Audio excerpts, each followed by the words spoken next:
गुरुदेव ओम लिंगदेव ओम लिंगदेव ओम लिंगदेव ओम घन लिंगदेव ओम लिंगदेव ओम लिंगदेव ಸ್ವಾಭಿಮಾನಿ ಶರಣ ಮೇಳ ಮತ್ತು ಕಲ್ಯಾಣ ಪರ್ವಗಳನ್ನು ಹುಟ್ಟಿದವು. ಅವು ಡಾಕ್ಟರ್ ಚನ್ನಬಸವನಂದ ಸ್ವಾಮೀಜಿಯವರ ಒಂದು ನೇತೃತ್ವದಲ್ಲಿ ಈಗ ನಡೀತಾ ಇವೆ. ಕಾರಣ ನಾವು ಈಗಾಗಲೇ ಸರ್ವೋಚ್ಚ ನ್ಯಾಯಾಲಯದ ತೀರ್ಪನ್ನು ಬಂದಿದೆ ನಮ್ಮ ಪರವಾಗಿ. ಬರ್ತಕ್ಕಂಥ ದಿನಗಳಲ್ಲಿ ಸ್ವಾಭಿಮಾನಿ ಶರಣ ಮೇಳ ಧರ್ಮಪೀಠದಲ್ಲಿ ಆಗ್ತದೆ, ಜರುಗ್ತಕ್ಕಂಥ ಮುಂದಿನ ವರ್ಷ ಅದಕ್ಕೆ ಎರಡು ಮಾತಿಲ್ಲ, ನಾನು ಸದಾಶಯನ ವ್ಯಕ್ತಪಡಿಸ್ತೇನೆ. ಇದಕ್ಕಿಂತ ಹೋದ ವರ್ಷದಲ್ಲಿ ನಾನು ಇದೇ ವೇದಿಕೆ ಮುಖಾಂತರ ಹೇಳಿದ್ದೀನಿ, ನಾವು ಕೇಸನ್ನು ಗೆಲ್ಲುತ್ತೇವೆ, ಈಗ ಗೆದ್ದಿದ್ದೇವೆ. ಬರ್ತಕ್ಕಂಥ ದಿನಗಳಲ್ಲಿ ನಮ್ಮ ಶರಣ ಮೇಳ ಕಲ್ಯಾಣ ಪರ್ವ ಯಾವ ಜಾಗದಲ್ಲಿ ಆಗಬೇಕು ಅದೇ ಜಾಗದಲ್ಲಿ ಆಗ್ತಕ್ಕಂಥ ಅಧಿಕೃತ ನ್ಯಾಯಾಲಯದ ಸರ್ವೋಚ್ಚ ನ್ಯಾಯಾಲಯ ಮತ್ತು ಉಚ್ಚ ನ್ಯಾಯಾಲಯದ ಆದೇಶವನ್ನು ಹಿಡಿದುಕೊಂಡು ಹೋಗ್ತಕ್ಕಂಥ ಮಾತನ್ನು ಈ ಸಂದರ್ಭದಲ್ಲಿ ನಾನು ಹೇಳಕ್ಕೆ ಇಚ್ಛೆ ಪಡ್ತೀನಿ. ಶರಣ ಬಂಧುಗಳೇ, ನಾವು ಕಾನೂನು ಹೋರಾಟವನ್ನ ನ್ಯಾಯಯುತವಾಗಿ ಪರಮ ಪೂಜ್ಯ ಚನ್ನಬಸವನಂದ ಸ್ವಾಮೀಜಿಯವರ ಒಂದು ನೈತಿಕ ಬೆಂಬಲವಾಗಿ ನಿಂತುಕೊಂಡು ನ್ಯಾಯಕ್ಕಾಗಿ ನಮ್ಮ ಹೋರಾಟವಿದೆ.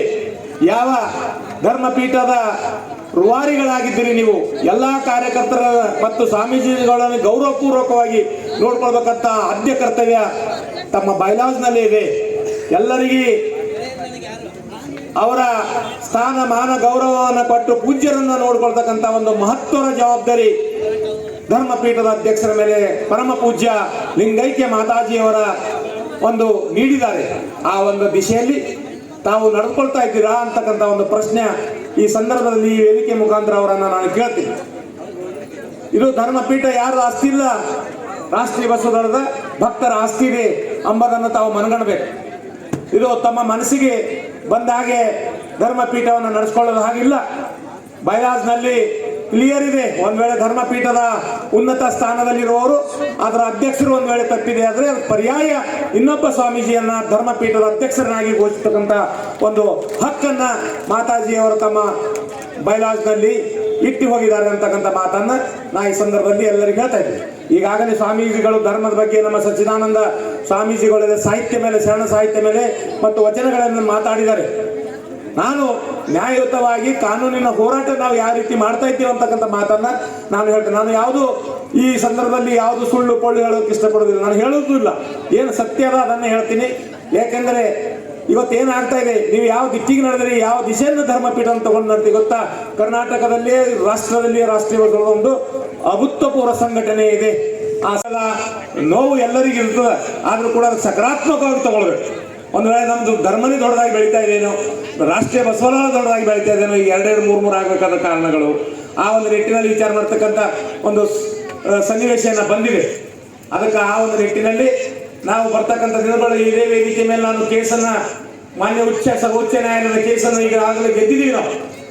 ಇವತ್ತು ಅವರು ಹಾಕಿದಂತಹ ರಿವ್ಯೂ ಪಿಟಿಷನ್ ಅನ್ನ ಡಿಸ್ಮಿಸ್ ಆಗಿದೆ. ನಿನ್ನೆ ನಮ್ಮ ಕಾರ್ಯಕರ್ತರು ಇಲ್ಲಿ ವಿಜಯೋತ್ಸವನ್ನ ಸಾಯಂಕಾಲ ಆಚರಣೆ ಮಾಡಿದ್ದಾರೆ. ಮುಂದೆ ಬರ್ತಕ್ಕಂಥ ದಿನಗಳಲ್ಲಿ ಇನ್ನೂ ವಿಜೃಂಭಣೆಯಿಂದ ನಾವು ಅದೇ ಧರ್ಮಪೀಠದಲ್ಲಿ ಶರಣ ಮೇಳ ಮತ್ತು ಕಲ್ಯಾಣ ಪರ್ವವನ್ನ ನಾವು ನ್ಯಾಯಯುತವಾಗಿ ನ್ಯಾಯಾಲಯದ ಆದೇಶವನ್ನು ಹಿಡಿದು ನಾವೇನಾದ್ರೂ ಮಾಡ್ತಕ್ಕಂಥ ಮಾತನ್ನು ಈ ಸಂದರ್ಭದಲ್ಲಿ ನಾನು ಹೇಳಲು ಇಚ್ಛೆ ಪಡ್ತೇನೆ. ನಾನು ಏನು ಹೇಳಿರೋದು ಆಗ್ತಾ ಇದೆ, ಮುಂದೂ ಆಗ್ತದೆ. ಯಾಕೆಂದ್ರೆ ಕಾನೂನಲ್ಲಿ ಅದೇ ತರ ಇದೆ. ಕಾನೂನು ಗೊತ್ತಿಲ್ಲದೆ ಏನೋ ಒಂದು ಮುಚ್ಚಳ ಹೇಳಿ ಅವ್ರಿಗೆ ಇದನ್ನೇ ಇಲ್ಲ ಅದನ್ನೆಲ್ಲ ಸೊಳ್ಳು ಇಲ್ಲ. ಏನದ ಸತ್ಯ ಅಲ್ಲ. ಎಲ್ಲರಿಗೆ ನ್ಯಾಯಾಲಯದಲ್ಲಿ ತನ್ನದೇ ಆದ ಹೇಳಿಕೆಯನ್ನ ಕೇಳ್ತಕ್ಕಂಥ ಒಂದು ಯಾವುದೇ ನೋಟಿಸ್ ಕೊಡಲಾರ್ದೆ, ಯಾವುದೇ ಅವರ ಕೇಳಲಾರ್ದೆ ಅವರನ್ನು ಉಚ್ಚಾಟನೆ ಮಾಡುವುದು ಕಾನೂನು ಬಾಹಿರವಾಗಿರೋದಂತೇಳಿ ಸುಪ್ರೀಂ ಕೋರ್ಟ್ ಉಲ್ಲೇಖ ಮಾಡಿ ಪರಮ ಪೂಜ್ಯ ಸ್ವಾಮೀಜಿಯವರಿಗೆ ಕುಂಬೋಳವಾಡದಲ್ಲಿ ಇರಬೇಕಂತಕ್ಕಂಥ ಆದೇಶದಲ್ಲಿ ಸ್ಪಷ್ಟವಾಗಿ ಬಂದಿದೆ. ಇನ್ನು ಬರ್ತಕ್ಕಂಥ 15 ದಿವಸದಲ್ಲಿ ನಾವು ಆ ಒಂದು ಆದೇಶವನ್ನು ಹಿಡ್ಕೊಂಡು ನಾವು ಮಾತಾಡ್ತೀವಿ. ಸರ್ವೋಚ್ಚ ನ್ಯಾಯಾಲಯದ ಒಂದು ತೀರ್ಪು ಕೆಳಗಿನ ಕೋರ್ಟಿಗೆ ಬದ್ಧವಾಗಿರ್ತದೆ. ಆ ಒಂದು ಸರ್ವೋಚ್ಚ ನ್ಯಾಯಾಲಯದ ಅಬ್ಸರ್ವೇಷನ್ಸ್ ಏನಿದೆ ಕೆಳಗಿನ ಕೋರ್ಟ್ನಲ್ಲಿ ಮತ್ತೇನದಂತಂದ್ರೆ ಟ್ರಯಲ್ ಫುಲ್ ಪ್ಲೇಸ್ ಟ್ರಯಲ್ ಸಾಕ್ಷಿಗಳನ್ನ ಎಲ್ಲವನ್ನ ಆಗಿದ ನಂತರ ಮತ್ತೊಂದು ಆದೇಶ ಬರ್ತದೆ. ಆ ಆದೇಶ ನಾವು ತಗೊಂಡು ಇದೇ ಧರ್ಮಪೀಠದಲ್ಲಿ ಏನಾದಂದ್ರೆ ಶರಣ ಮೇಳ ಮಾಡ್ತಕ್ಕಂಥ ಮುಂದಿನ ದಿನಗಳಲ್ಲಿ ಬಹಳ ದಿನಗಳಿಲ್ಲ. ಕಾರಣಾಂತರದಿಂದ ಮಾನ್ಯ ಉಚ್ಚ ನ್ಯಾಯಾಲಯ ಒಂದು 10 ವರ್ಷ ಸಜಾ ಆಗಿರ್ತಕ್ಕಂಥ ವ್ಯಕ್ತಿಯ ಒಂದು ಹಿಯರಿಂಗ್ ಇತ್ತು. ಆ 1 ವರ್ಷ ಆಲ್ರೆಡಿ ಒಳಗಡೆ ಇದ್ದ. ನಾವು ಹೋಗಿ ಅದೇ ನಾವೊಂದು ಆರ್ಗ್ಯುಮೆಂಟ್ ಮಾಡಿದಾಗ ಅವನ ನಿನ್ನೆ ಬಿಡುಗಡೆ ಆದ. ಒಂದು ಹಬ್ಬ ಒಂದು ಆಯ್ತು. ಯಾಕಂದ್ರೆ ಬಸವಣ್ಣವ್ರು ಹೇಳ್ತಾರೆ, ಕಳ್ಳನ ಮನೆಗೊಬ್ಬ ಬಡಗಲ್ಲ ಬಂದರೆ ಕೂಡಲ ಸಂಗಮ ದೇವನಲ್ಲಿ ಮತ್ತಾರಂತ. ಯಾವುದೇ ಮನುಷ್ಯ ತಪ್ಪು ಮಾಡೋದಿಲ್ಲ, ಅವನಿಗೊಂದು ಸಂದರ್ಭ ಸಮಯ, ಅವನಿಗಿರ್ತಕ್ಕಂಥ ಅಜ್ಞಾನದಿಂದ ತಪ್ಪು ಮಾಡ್ತಾನೆ. ಆ ಒಂದು ನಿಟ್ಟಿನಲ್ಲಿ ನಾವು ಬಸವಣ್ಣನವರ ಅನುಯಾಯಿಗಳಾಗಿ ಯಾವುದೇ ಒಬ್ಬ ಮನುಷ್ಯನಿಗೆ ರಿಫಾರ್ಮೇಟಿವ್ ಥಿಯರಿ ಅಂತೀವಿ, ಗಾಂಧೀಜಿಯವ್ರದ್ದು ಬಸವಣ್ಣವ್ರದ್ದು ಒಂದೇ ಸುಧಾರಣೆ ಮಾಡಬೇಕು ಅಂತ ಕಳ್ಳರಿಗೆ ಎಂತೆಂಥವ್ರಿಗೆ ಬಸವಣ್ಣವ್ರು ಸುಧಾರಣೆ ಮಾಡಿದ್ರೆ ಆ ಒಂದು ನಿಟ್ಟಿನಲ್ಲಿ ಆ ಮನುಷ್ಯಗೆ ಅವಕಾಶ ಕೊಡಬೇಕಂತ ನಿಟ್ಟಿನಲ್ಲಿ ನಿನ್ನೆ 10 ವರ್ಷ ಸಜಾ ಆಗಿದಂಥ ಒಬ್ಬ ಮನುಷ್ಯನನ್ನು ಬಿಡುಗಡೆ ಮಾಡಿ ಬರ್ಲಕ್ಕೆ ನಾನು ಇನ್ನು ಬರ್ಲಕ್ಕೆ ಲೇಟ್ ಆಗಿತ್ತು. ಆ ಒಂದು ನಿಟ್ಟಿನಲ್ಲಿ ನಾವು ಕಾನೂನಿನಲ್ಲಿ ಕೂಡ ಬಸವ ತತ್ವವನ್ನು ನೋಡ್ತೀವಿ. ಕಾನೂನಿನ ಪರಿಪಾಲನೆ ಮಾಡುವಲ್ಲಿ ಬಸವಣ್ಣವರು ಹೇಳಿದ ನ್ಯಾಯ, ಬಸವ ತತ್ವ, ಗಾಂಧೀಜಿ ತತ್ವಗಳನ್ನು ನಾವು ಅನ್ವಯಿಸ್ತೇವೆ. ಆ ಒಂದು ನಿಟ್ಟಿನಲ್ಲಿ ನಾವು ನೀವು ಯಾರು ಸಂಕುಚಿತ ಮನೋಭಾವನೆ ಇಟ್ಕೊಳ್ಬಾರ್ದು. ನಾವು ಒಂದೇ ದಿನ ಗೆಲ್ತೀವಿ, ಧರ್ಮಪೀಠದಲ್ಲಿ ಹೋಗ್ತೀವಿ. ಕಾನೂನ ಆದೇಶ, ಕೋರ್ಟಿನ ಸರ್ವೋಚ್ಚ ನ್ಯಾಯಾಲಯ ಮತ್ತು ಉಚ್ಚ ನ್ಯಾಯಾಲಯದ ಮತ್ತು ಕೆಳ ನ್ಯಾಯಾಲಯದ ಆದೇಶಗಳನ್ನು ಹಿಡ್ಕೊಂಡು ನ್ಯಾಯಸಮ್ಮತವಾಗಿ ಬೇಡಿಕೆ ನ್ಯಾಯಸಮ್ಮತ ಹೋಗ್ತೀವಿ. ಈ ಸಂದರ್ಭದಲ್ಲಿ ತಮ್ಮೆಲ್ಲರಿಗೂ ಯಾರು ಅಪನಂಬಿಕೆ ಇಟ್ಕೋಬಾರ್ದು. ಇದು ಏನು ಕನಸು, ಇದನ್ನು ಕೂಸದ ಚನ್ನಬಸವಣ್ಣನ ಸ್ವಾಭಿಮಾನಿ ಸ್ವಾಭಿಮಾನಿಯಾಗಿ ಇರ್ತದೆ. ಇದಕ್ಕೆ ಯಾವುದು ತುಚ್ಛ ಬರುವುದಿಲ್ಲ. ಮುಂದಿರ್ತಕ್ಕಂಥದ್ದನ್ನು ಇದು ಬೆಳೀತದೆ. ಗೊಬ್ಬರ ಹಾಕಿ 10 ವರ್ಷಗಳ ಕಾಲ, 20 ವರ್ಷಗಳ ಕಾಲ, 50 ವರ್ಷಗಳ ಕಾಲ ಜೋಪಾನ ಜತ್ನ ಮಾಡಿ ಫಲ ಬಿಡುವಂಗೆ ಮಾಡಿದಾಗ ಒಂದು ಸಾರಿ ಯಾವುದೋ ಒಂದು ಮಂಗ ಎಳ್ನೀರು ಕುಡಿಯಕ್ಕೆ ಹೋಗಿ ಆ ಗಿಡದ ಬುಡ ಕುಂತು ಮಾಲಕನ ತಲೆ ಮ್ಯಾಗ ಆ ಎಳ್ನೀರು ಕಾಯಿನ ಇಳಿಬಿಟ್ಟಿತ್ತ.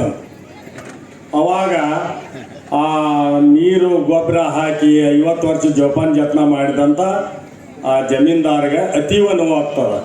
ಹಾಗೆ ಯಾವುದೋ ಒಂದು ವ್ಯಕ್ತಿ ತನ್ನ ಕಾರ್ಯಕ್ಷೇತ್ರದಲ್ಲಿ ಕಾಯವಾಚ ಮನಸ್ಸು ಶುದ್ಧೀಕರಣದಿಂದ ಸೇವೆಯನ್ನು ಮಾಡಿದಾಗ ಆ ಸೇವೆಗೆ ತಕ್ಕ ಪ್ರತಿಫಲ ಸಿಗದೆ ಹೋದಾಗ ಪ್ರತಿಭಟನೆ ಅನ್ನುವಂಥ ಶಬ್ದ ಹೊರಗೆ ಬರ್ತದೆ.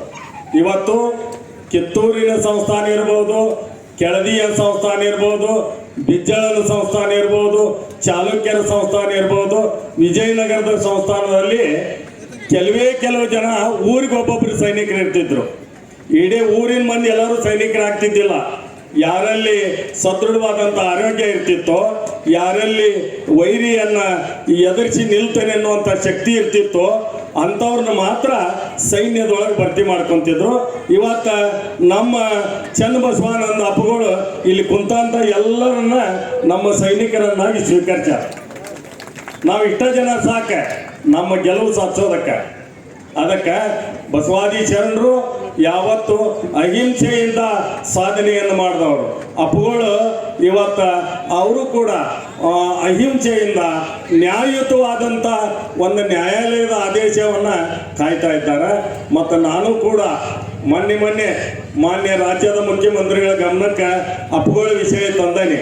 ಅವರಿಗೆ ಒಂದು ಸನ್ಮಾನ್ಯ ಶ್ರೀ ಸಿದ್ದರಾಮಯ್ಯನವರಿಗೆ ನಾವು ನಮ್ಮ ಸಾಂಸ್ಕೃತಿಕ ನಾಯಕ ಬಸವಣ್ಣ ಅಂತ ಘೋಷಣೆ ಮಾಡಿದ್ದಕ್ಕೆ ನಾವು ಒಂದು ಅಪ್ಪಾರು ಹೋಗಿ ಮುಖ್ಯಮಂತ್ರಿಗಳನ್ನು ಕಂಡು ಸನ್ಮಾನಿಸಿ ಬಂದಾರ. ಆದರೆ ನಿಮ್ಮನ್ನೆಲ್ಲರೂ ಕರ್ಕೊಂಡು ನಿಮ್ಮ ಸನ್ಮುಖದಾಗ ಅವ್ರಿಗೊಂದು ಅಭಿನಂದನೆ ಮಾಡ್ಬೇಕನ್ನುವಂಥದ್ದು ಒಂದು ಅಭಿಲಾಷೆ ನಮ್ಮೊಳಗೆ ಮೂಡೈತಿ. ಈಗಾಗಲೇ ಪ್ರಿಲಿಮಿನರಿ ಆಗಿ ಪ್ರಸ್ತಾಪ ಮಾಡೇನೆ. ಅದಕ್ಕೆ ಇಲ್ಲಿ ಏನಾಗೈತೆ ಅಂದ್ರೆ ಚನ್ನಬಸವನಂದರು ಮಾತೃ ಹೃದಯ ಹೊಂದ್ಯಾರ, ಸತ್ಯಕ್ಕ ಪಿತೃ ಹೃದಯ ಹೊಂದ್ಯಾರ. ಎರಡು ನಾವು ಗಂಡ್ಮಕ್ಳು ಗಂಡು ಹೃದಯ ಇರ್ತೈತಿ, ಹೆಣ್ಮಕ್ಳಿಗೆ ಹೆಣ್ಣು ಹೃದಯ ಇರ್ತೈತಿ ಅಂತವೆ. ಆದರೆ ಇಲ್ಲಿ ವಾಸ್ತವದಲ್ಲಿ ಏನಾಗೈತೆ ಅಂದ್ರೆ ಅಪ್ಪಗೆ ಮಾತೃ ಹೃದಯ ಸಿಕ್ಕೈತಿ, ಸತ್ಯಕ್ಕೆ ಪಿತೃ ಹೃದಯ ಸಿಕ್ಕೈತಿ. ಧೈರ್ಯದಿಂದ ಎದುರಿಸ್ಬೇಕನ್ನುವಂಥ ಛಲ ಆ ತಾಯಿಯಲ್ಲಿ ಐತಿ. ನಾವೆಲ್ಲರೂ ಕೂಡ ಅದಕ್ಕೆ ಒತ್ತು ಕೊಡೋಣ.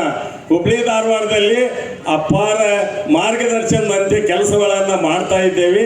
ತಮ್ಮ ಎಲ್ಲರ ಅಣತಿಯಂತೆ ಮುಂದಿನ ದಿನಗಳಲ್ಲಿ ಮಾನ್ಯ ವಕೀಲರು ಹೇಳಿದರು, ನಾನು ವೈಜನಾಥ ಪಾಟೀಲ್ ಅವರ ಗರಡಿಯಲ್ಲಿ ಬೆಳೆದಂತಹ ಮನುಷ್ಯ. ನಾನು ಗಂಗಾಧರ ದೊಡ್ಡವಾಡ ಅಂತ ವಕೀಲರ ನಾನು ಗಂಗಾಧರ ದೊಡ್ಡವಾಡ ಅಂತ ವೈಜನಾಥ್ ಪಾಟೀಲ್ರ ಗರಡಿಯಲ್ಲಿ ಬೆಳೆದಂಥವನು. ನಾನು ವೈಜನಾಥ್ ಪಾಟೀಲ್ರ ಅವ್ರ ಬ್ರದರು ಉಮಾಕಾಂತ್ ಶೆಟ್ಗಾರ್ ಅಂತೇಳಿ ಹುಬ್ಳಿಯಲ್ಲಿ ಡಾಕ್ಟರ್ ಆಗಿದ್ದರು.